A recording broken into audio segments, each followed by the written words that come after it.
Hello and पखैर रागले to all of you. मैं हूं फ़खर यूसुफज़ई और आप देख रहे हैं डिबेट विद फ़खर। आज की डिबेट में वैसे तो 2-3 हमारे पास यकीनन जो जियोपॉलिटिक्स से रिलेटेड इंटरनेशनल न्यूज़ होती है उसके हवाले से हम बात यकीनन करेंगे। जो पाकिस्तान से रिलेटेड होती है, हिंदुस्तान से रिलेटेड या इस रीजन से रिलेटेड होती है, उस पे बात करेंगे। और आज अभी जो ताज़ा खबर है वो ये है कि अमेरिकन कांग्रेस के 11 लोगों ने लेटर लिखा है जो बाइडेन को कि पाकिस्तान में जब तक फ्री एंड फेयर इलेक्शंस नहीं होते और कॉन्स्टिट्यूशन प्रॉपर्ली बहाल नहीं होता, तो उस वक्त तक पाकिस्तान को असिस्ट करने की ज़रूरत नहीं है, असिस्टेंस हमें बंद करनी चाहिए। ये भी है, साथ में आईएमएफ का एक और डेलीगेशन अभी पहुंचने वाला है 1 हफ्ते के लिए। कुछ नए टैक्सेस लगाने की बात हो रही है, ये भी बात करेंगे।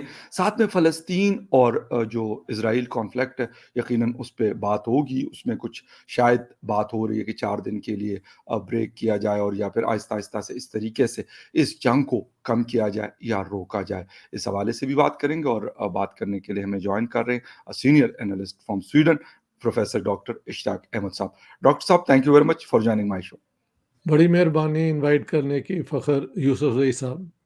जी। Thank you very much. और डॉक्टर साहब ने शो के शुरू से, मतलब शुरू करने से पहले एक बात मुझसे पूछी थी, तो क्योंकि डॉक्टर साहब से किसी ने पूछा होगा कि मैं शुरू में क्या कहता हूँ। जिस वक्त हमारी ग्रीटिंग्स जिस तरह होती हैं, हम हेलो कहते हैं, नमस्ते कहते हैं, या फिर जी आया नू कहते हैं पंजाबी में, ये सारे इसी तरह पश्तो में कहते हैं पखैर रागले। ये वर्ड मैं बोलता हूँ, इसका मतलब यही है कि आप खैरियत से आए, या जिस तरह पंजाबी जिन लोगों को बहुत आती है अच्छा है, जी आया नू।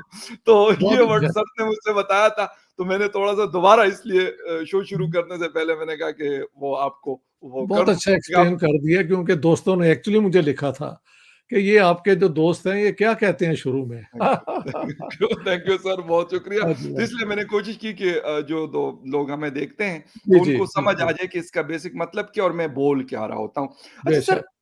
थोड़ा-सा आते हैं अमेरिकन प्रेसिडेंट और शी जिनपिंग की भी मुलाकात हुई, बड़ी इंपॉर्टेंट मीटिंग रही। इसके बाद अभी पाकिस्तान के हवाले से हमेशा अमेरिका के ऊपर हमारी डिपेंडेंसी, मेरे ख्याल में जब से पाकिस्तान बना है और 2023 में इस वक्त हम चल रहे हैं, तो हमारी डिपेंडेंसी हर सूरत में उनके साथ बंधी रहती है। सर, क्या अहमियत है कांग्रेस के लोगों की जो बाइडेन को लेटर लिखने की, या पाकिस्तान की असिस्टेंस रोकने की, या फिर बहुत दफ़ा ऐसा हुआ है कि अमेरिकन इमदाद जो होती है वो बंद हुई है पाकिस्तान, वक्तन फ़वक्तन हमने देखा है। तो क्या ये प्रेशर टैक्टिक्स है, या वाक़ई वो चाहते हैं कि पाकिस्तान में एक मज़बूत डेमोक्रेसी हो? आपको क्या लग रहा है? देखिए, अगर पाकिस्तान एक मज़बूत डेमोक्रेसी हो जाए, सर। तो उनके लिए अ, मसाइल कम हो जाते हैं ना क्योंकि अगर जमहूरियत होगी पाकिस्तान में, जी, तो जो हमने पाले हुए हैं ये मुजाहिदीन और टेररिस्ट और ये जी, ऑर्गेनाइजेशंस हैं वो मुमकिन नहीं हो सकेंगी। तो अमेरिका ने ये एक ज़माने में ये सारी चीज़ों को इनकरेज किया था, अब उनकी गले में पड़ गई हैं 9/11 के बाद। एग्ज़ैक्टली। अब मेरे ख़्याल से ये जो बयान है ना, ये 11 कांग्रेस के लोगों का, इसका इशारा है कि इमरान खान को जो अंदर किया हुआ है, शायद इमरान ओह! खान की कोई लॉबी होगी वहाँ पे जो इसको लेके आगे आ रही है कि भई वो कैसे इलेक्शन होंगे, जी, अगर आप एक पॉपुलर लीडर को आपने अंदर किया हुआ है। सर। मेरा ये अंदाज़ा है। अ, वैसे कांग्रेस के इस किस्म के जो होते हैं रिकमेंडेशंस, वो जो हुकूमत होती है अमेरिकन, वो उसको सीरियसली लेती है। ओके, लेकिन फिर भी स्टेट डिपार्टमेंट, पेंटागन जो है, वो अपने रिकमेंडेशंस पे फिर फाइनल पॉलिसी बनती है। लेकिन ये बड़ा इंटरेस्टिंग है कि ये क्यों किया गया? मेरे ख़्याल एग्ज़ैक्टली, से वो ये चाहते हैं कि इलेक्शन फ्री और फेयर हों, सर। लेकिन अगर इलेक्शन फेयर और फ्री होंगे तो एक तो सवाल होगा ना कि जो सबसे पॉपुलर लीडर था उसको आपने पहले बना दिया प्राइम मिनिस्टर। सर। जब वो आपके साथ टक्कर उसने ले ली तो उसको आपने अब एक के बाद एक केस बना दिया और जिस बंदे के ऊपर बेतहाशा करप्शन के केस थे वो सारे आपने विथड्रॉ कर लिए हैं। तो पाकिस्तान की कोर्ट्स का भी कोई क्रेडिबिलिटी कहीं नहीं है, ना हमारी वो पॉलिटिकल सिस्टम की है। तो इसकी कई वजह भी हो सकती हैं कि कुछ लोग वाक़ई डेमोक्रेसी की तरफ से आते हैं, कुछ लोग इस डेमोक्रेसी में इमरान खान के जो इंटरेस्ट हैं, उनको भी एडवांस करना चाहते हैं। ये मेरा एक जनरल सा इम्प्रेशन है। राइट। अच्छा सर, अमेरिका का बड़ा अमल दखल रहा है पाकिस्तान में। कुछ दिन पहले में तस्नीम असलम साहिबा हमारी फॉरेन सेक्रेटरी रही हैं। उनके कुछ मतलब उन्होंने जो बातें की, मेरे ख्याल में यकीनन हैरानकुन इसलिए थी कि जिस वक्त कह रहे हैं कि 2001 में अमेरिकन फोर्सेस आया करती थी, हमारे बेसिस को यूज किया करती थी, तो कहते थे कि वो किसी चीज को खातिर में नहीं लाते थे, इवन के वो इमिग्रेशन के प्रोसेस से भी नहीं गुजरते थे। वो आते थे, उनकी मर्जी होती थी, उनका ना पासपोर्ट होता था, ना कोई और आइडेंटिटी होती थी। जहाज से उतरे, गाड़ियां खड़ी होती थी, बैठ के और वो लोग निकल जाते थे। हुँ। सर, ये वाली चीजें कितना हमें मतलब नुकसान तो बहरहाल हमें बड़ा उठाना पड़ा, 1979 का हो या 2001 का हो। लेकिन उसके बाद भी क्या हमने कोई, आपको लगता है कि हमने कोई फैसले किए हों कि हाँ यार भाई ठीक है, अमेरिका के साथ ताल्लुकात अफगानिस्तान के भी किसी हद तक हैं, अरब दुनिया के भी हैं, हिंदुस्तान के सबसे अच्छे ताल्लुकात हैं, बांग्लादेश के भी हैं, हमारे भी हैं। लेकिन हम क्यों ऐसा करते हैं कि हमारी ब्यूरोक्रेसी हो या कुछ और लोग हों, उनको इतना फ्री हैंड दे देते हैं कि वो कहते हैं यार हमारी मर्जी, हम जो मर्जी यहाँ पे करते फिरें। क्योंकि हम बेशर्म लोग हैं, हमने कोई आज़ादी के लिए कोशिश नहीं थी की, हमें जाते-जाते अंग्रेज़ों ने ये मुल्क बना के दे दिया और मुल्क बनने से पहले फाउंडर ऑफ पाकिस्तान जो हैं, वो अमेरिकन्स को कह रहे थे, आप हमें आके अडॉप्ट कर लें, अगर आप ना आए तो रशियंस आ रहे हैं। ये तो हमारा हाल है कि अमेरिका ने 3 साल तक, 4 साल तक पाकिस्तान को कोई मुँह नहीं लगाया। हम बार-बार जाके delegation of prime minister Liaquat Ali Khan, general Ayub और फॉरेन मिनिस्टर सर ज़फरुल्लाह, ये सारे वहाँ जाके यही वहाँ पे रोना रोते थे कि हमें आप अडॉप्ट करें, हम आपके ही जो इंटरेस्ट हैं मिडल ईस्ट में और ये साउथ एशिया में और साउथ ईस्ट एशिया में भी, क्योंकि ईस्ट पाकिस्तान जो है वो उधर को मिलता है, हम आपकी खिदमत करेंगे। खैर, उन्होंने फिर मिलिट्री पैक्ट किए, पाकिस्तान को बहुत इकोनॉमिक एड दी, मिलिट्री एड दी, लेकिन अमेरिकन पॉलिसी हमेशा से, I don't know if the ambassador mentioned it और नॉट, मैंने अपनी किताब गैरिसन स्टेट में बड़ा अंडरस्कोर किया है। जी। For American point of view, the major power in South Asia was always India.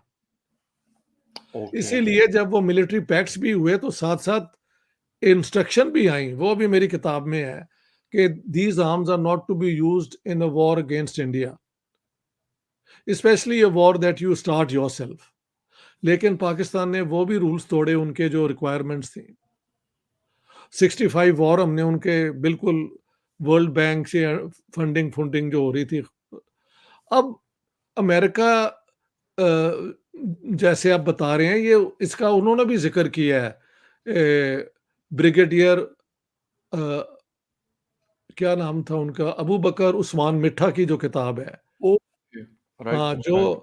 जो शायद ये जो है हमारी स्पेशल फोर्सेस के फाउंडर हैं, वो कहते हैं कि मैंने प्रोटेस्ट किया था कि ये आप क्या कर रहे हैं? क्योंकि अमेरिकन जो आते हैं वो अपनी मर्ज़ी से करते हैं। तो ये जो मैडम जो है एम्बेसडर जो ये बता रही हैं, ये बिल्कुल दुरुस्त है। लेकिन ये हमें तो कभी शर्म नहीं ना आई, वो रेमंड डेविड ने हमारे पाकिस्तानियों डेविस। को यस सर। निकल के लाहौर में। लाहौर की गलियों में गोलियाँ नहीं मार दी, या, और थाने के बिल्कुल। अंदर जब वो गया है, तो वो थानेदार को झाड़ें डाल रहा था। Yes sir.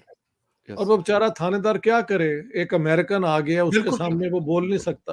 बिल्कुल, और बिल्कुल। उसको फिर उन्होंने बगैर किसी ट्रायल के बुला भी लिया ना, ये भी आप देखें। सर, ये दियत दुनिया में करवाई कभी नहीं गई। हुआ।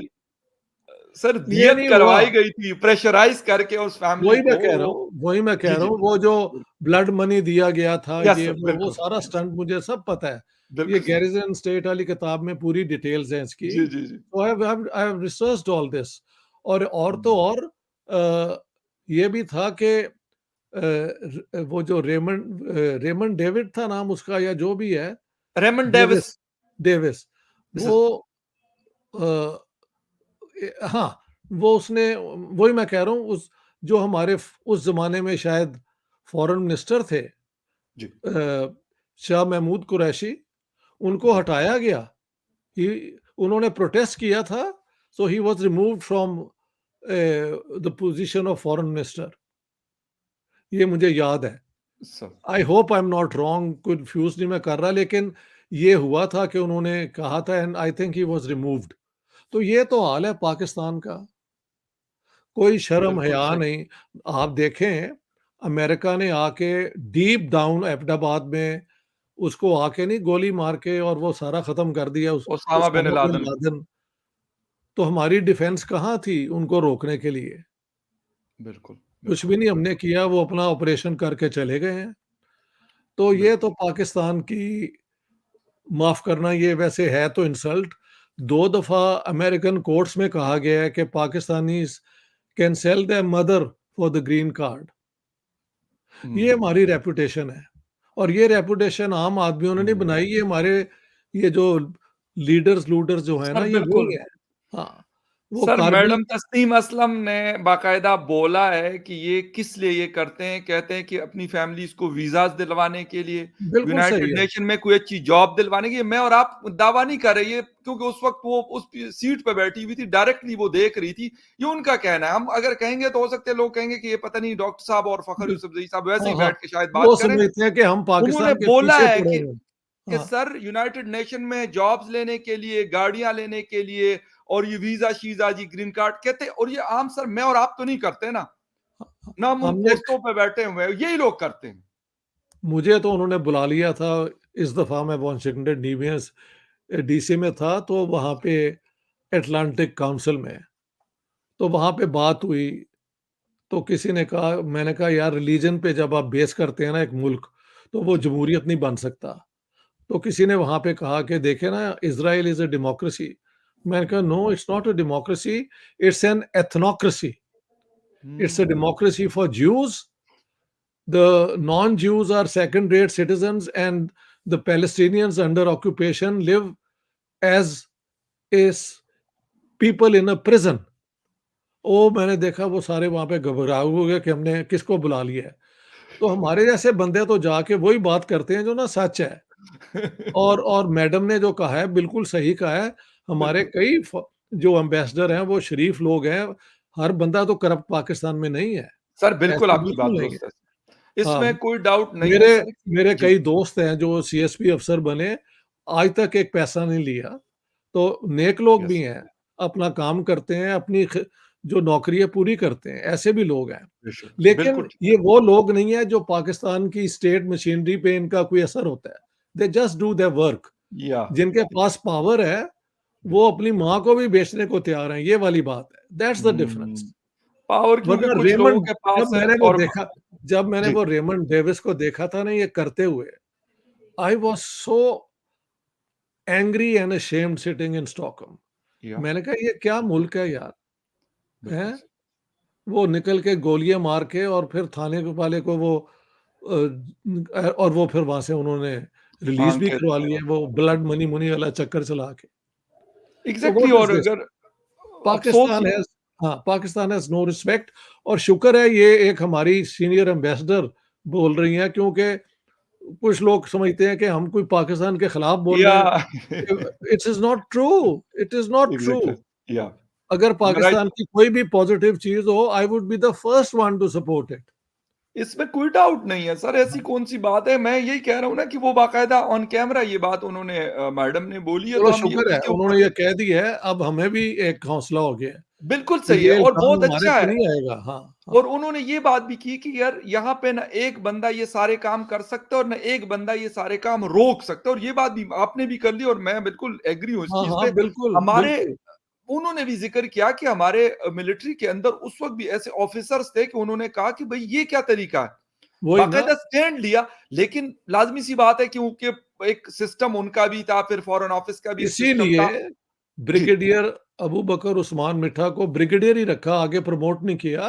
हुँ। इसीलिए ना कि उसने समझ स्टैंड ले लिया था कि ये क्या कर रहे हैं आप? तो इस सही, किस्म बिल्कुल की सही। हरकतें पाकिस्तान में हमेशा हुई हैं। और जो बिल्कुल, आगे बढ़ा है ना ब्रिगेडियर से, वो वही है जो हर किस्म की क्वालिफ़िकेशन जो उनके लिए होती है, वो पूरी करके तो आगे सही। जाते हैं। नॉट ऑल, उसमें भी अच्छे लोग हैं। बिल्कुल, आई एम अच्छे नॉट लोग सर, इसमें कोई डाउट नहीं है कि अच्छे जी, लोग हैं। अगर ना होते तो शायद फिर इससे भी बुरा हाल होता, लेकिन अच्छे लोग बहरहाल अच्छे हर लोग भी दौर हैं, में थे, अच्छे हैं लोग भी और आते रहते हैं, इसमें कोई आते डाउट रहते नहीं है। हैं। बिल्कुल, हमें बिल्कुल। भी नहीं है और बहुत सारे लोगों को हम जानते हैं कि जो बड़े क्रेडिबल किस्म के लोग, उन्होंने अपना बहुत टाइम क्रेडिबल गुज़ारा है और वाक़ई में दिल मतलब लोग दिल से उनकी इज़्ज़त करते हैं और वो करते डिज़र्व हैं। करते हैं कि उनकी इज़्ज़त की जाए। अच्छा बिल्कुल सर, सही। थोड़ा-सा अ हम बात अक्सर करते रहते हैं। अभी कुछ दिन पहले हमारे इस्लामाबाद में मरगला डायलॉग्स चल रहे थे, तो वहाँ पे हमारे प्राइम मिनिस्टर ने कहा कि हमने एक डोज़ियर बनाया है इस्लामाबाद इंस्टीट्यूट ऑफ रिसर्च ने कि जिसमें माइनॉरिटीज़ के साथ ज़्यादतियाँ होती हैं हिंदुस्तान में। लेकिन अभी मेरे सामने एक बीबीसी की एक खबर खुली हुई है, वो थोड़ा-सा आपके सामने मैं जस्ट बोलना चाहता हूँ कि human rights watch accuse Beijing of closing and destroying mosques. Sir, इस चीज़ को हम ये मतलब देखिए Kakar is a hand picked man of the establishment जिसके मुतल्लिक अभी हमने बात की है। जी, तो मिस्टर काकड़ की ये अपने व्यूज़ हैं या जो उन्हें कहा गया है कि आपने ये करना है, वो कर रहे हैं। एक डोज़ियर बन जाएगा, अच्छी बात है, चलो जो इंडिया में भी इनका मौक़िफ़ है, वो हमारे सामने आ जाए।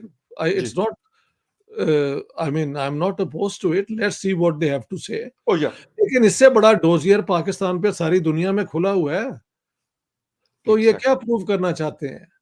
कि हम अच्छे हैं, वो बुरे हैं, ये तो नहीं ना कह सकते। ज़्यादा से ज़्यादा कहेंगे जितने हम बुरे हैं, देखो हमारे जैसे वो भी बुरे हैं। यही होगा, इतना ही कह सकते हैं ना। बिल्कुल सर, इसके अलावा बिल्कुल क्या सर। प्रूव करेंगे? पाकिस्तान मिस्टर खक्कड़ को मैं he is an interim hand picked man with no mandate from the people of Pakistan.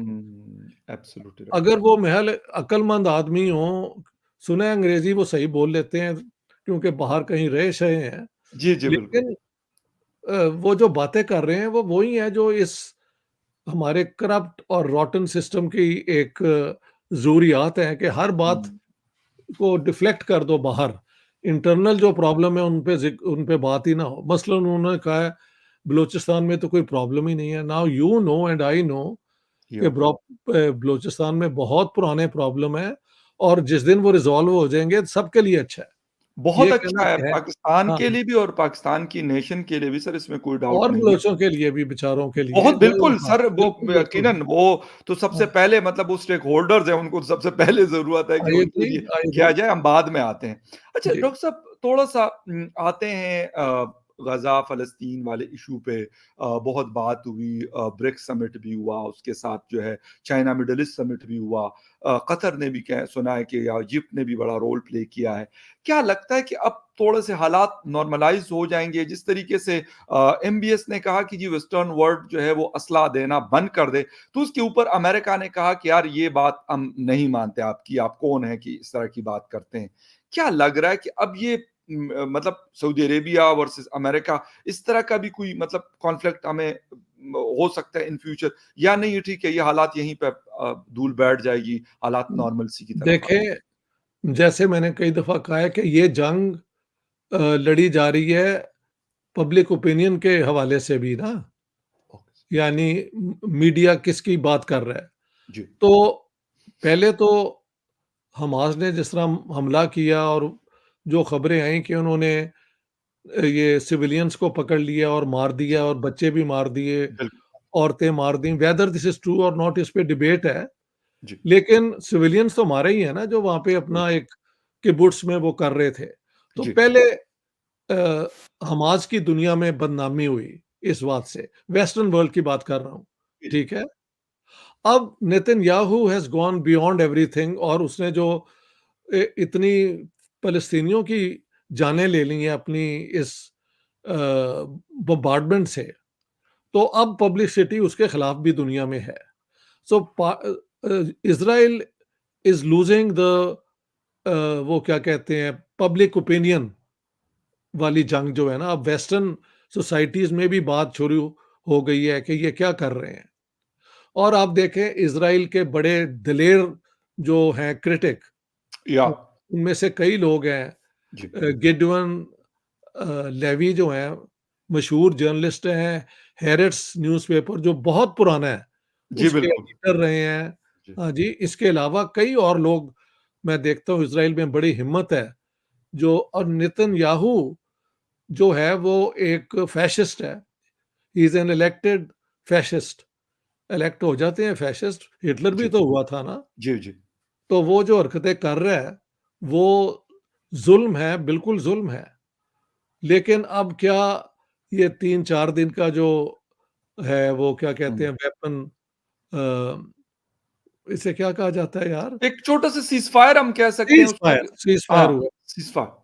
तो ये भी उसके लिए तैयार नहीं था, तैयार तो अब हो गया है। जी। उसके बाद देखेंगे क्या होता है, पहले एक्सचेंज में देखते हैं क्या बातें निकलती हैं, ठीक है? कौन लोग छोड़े जाते हैं, कौन नहीं छोड़े जाते। हुँ। और अ, नेतन्याहू ने कहा है कि नहीं, ये सिर्फ 3 दिन, 4 दिन का है, उसके बाद I will resume the war. Let's see if he does or he is restrained by the international pressure on him. So वो ओके। बढ़ के वो एक्सट्रीम बात कर रहा है, लेकिन जी। लगता है कि ये सारी चीज़ें अगर 4 दिन का सीज़ फायर हो सकती हैं, तो ये 4 दिन से के बाद भी एक्सटेंड हो सकता है। हो सकता है, हो सकता है। बिल्कुल सही। अच्छा और सर जो जी, जी, नेतन्याहू कह रहा था ना जी। कि मैंने नहीं रुकना, उसे रुकना पड़ रहा है, ये मैं कह रहा हूँ। ओके, फाइन सर, बिल्कुल। अच्छा सर एमबीएस का रोल या फिर यूएई, कुवैत या बाकी इन कंट्रीज़ का क्योंकि ये पावर है इनके पास, ठीक है, इकोनॉमिक पावर आप कह सकते हैं या तेल है इनके पास, ऑयल की पावर कह सकते हैं या कुछ और। सर इनके रोल को आप इस पूरे डिस्प्यूट में किस तरह देख रहे हैं? नहीं, ज़ाहिर है ये अरब मुल्क हैं, रिसोर्सफुल हैं, इनके या पास पैसा है, इन्फ्लुएंस है, सारा कुछ है। तो अमेरिकन्स मिडल ईस्ट में अपनी एक्सटेंशन समझते हैं इज़राइल को, ठीक ओके, है? जी, अरबों को वो कभी पूरी तरह ट्रस्ट नहीं करते, उसकी वजह है कि सब अरबों के साथ उन्होंने ज़्यादती की है ना, ये सारा जो हुआ है। जी, तो एक अरब ओपिनियन भी तो है। Even if this is a kingdom Jordan की और सऊदी अरेबिया की, लेकिन वहाँ के पब्लिक ओपिनियन को भी उन्हें ज़हन में तो रखना पड़ता है ना, वहाँ के हुँ, हुक्मरानों को। हुँ, तो अ, अब जो सऊदीज़ का और इज़राइल का एक हो रहा था समझौता, अ, अब्राहमिक कॉन्ट्रैक्ट या वो जी, जी, क्या जी। था? हाँ जी, वो थोड़ा-सा अब I think it has been slow down और slowed down, restrained जब राइट, तक एक कॉन्क्रीट। देखिए, अभी पिछले दिनों अमेरिका के बड़े मशहूर इकोनॉमिस्ट हैं, जेफरी सैक्स, वो भी by the way he is a ज्यू, लेकिन ये वो यहूदी हैं जिनका ज़मीर जो है वो बहुत ज़िंदा है और वो इंसाफ की बात करते हैं। उन्होंने कहा है कि अ, सिक्योरिटी काउंसिल को ये फैसला दे देना चाहिए, रिकॉग्नाइज़ कर लेना चाहिए हुँ, एक पैलेस्टीनियन वायबल स्टेट, जिसमें ये जो है ना मस्जिद अक्सा और ये वाली चीज़ें जो हैं, वो फ़लस्तीनी स्टेट की होंगी। फाइन, फाइन, उनको बुलाया गया था, सिक्योरिटी काउंसिल ने बुलाया था एज़ एन जी, एक्सपर्ट। वो बोले यूक्रेन और रशिया की वॉर पे, अ, सीरियन वॉर पे और जो लिबिया में हुआ है, चारों पे उनके जो पोज़ीशन थी इंतहाई फेयर और रियलिस्टिक और डूएबल थी। फाइन, तो इस तरह जिस तरह मैं समझता हूँ आवाज़ें वो अब उठ रही हैं, हुँ, Netanyahu cannot get away with his murderous intentions. ठीक है, हमास ने जो शुरू में किया वो कंडेम होना चाहिए, और क्योंकि उन्होंने ये एक मिलिट्री ऑपरेशन में सिविलियंस को भी टारगेट किया, सो दैट वाज़ रॉन्ग। लेकिन उसके बाद जो अब रिस्पॉन्स हुआ है इज़राइल का, वो सबके लिए एक प्रॉब्लम बन गया है। फाइन, सिवाय एक्सट्रीम किस्म के फैशिस्टों को, रेसिस्टों को, जो रेसिस्ट राइट। होते हैं, ठीक है? बिल्कुल। ठीक अ, है। बिल्कुल सर और यकीनन मेरे ख़्याल में यूक्रेन रशिया की वॉर चल रही है, उसका भी बड़ा एक नुकसान हुआ। ओवरऑल दुनिया को भी बहुत बहुत हुआ और स्पेशली दोनों कंट्रीज़ को या यूरोप और रशिया को भी बहुत ज़्यादा उसका लॉस उठाना पड़ा। और उसकी जो हीट है मेरे ख़्याल में पूरी दुनिया में फ़ील की गई। इसी तरीके से अगर मिडल ईस्ट में इस तरह का कोई इश्यू या डिस्प्यूट या कॉन्फ्लिक्ट होता है, तो उसका असर भी पूरी दुनिया के ऊपर पड़ता है। तो बेशक। मेरे ख़्याल में जितनी भी बड़ी दुनिया की ताकतें हैं, जिसमें इंडिया भी शामिल है, मिडल ईस्ट की भी बहुत सारी कंट्रीज़ शामिल है, यूएस, यूरोप शामिल है, चाइना, रशिया शामिल है। तो उन लोगों को अपना रोल जो है बड़ा क्लियरली प्ले करना चाहिए कि इस तरह की चीज़ों को कम किया जाए या रोका जाए या ख़त्म किया जाए जिस तरीके से भी पॉसिबल हो, लेकिन करना बहुत ज़रूरी है। डॉक्टर साहब आपके और टाइम का जस्टिस बहुत शुक in a just way, in a just way. Absolutely right. इंसाफ की बुनियाद पे। हाँ जी। नो डाउट सर, बिल्कुल सही। डॉक्टर साहब थैंक यू वेरी मच, आपके टाइम का बहुत शुक्रिया कि आपने शो जॉइन किया। And viewers thank you very much for watching debate with Fakhar Yousafzai. किसी और डिबेट में आपसे फिर मुलाकात होगी, तब तक के लिए टेक केयर एंड बाय।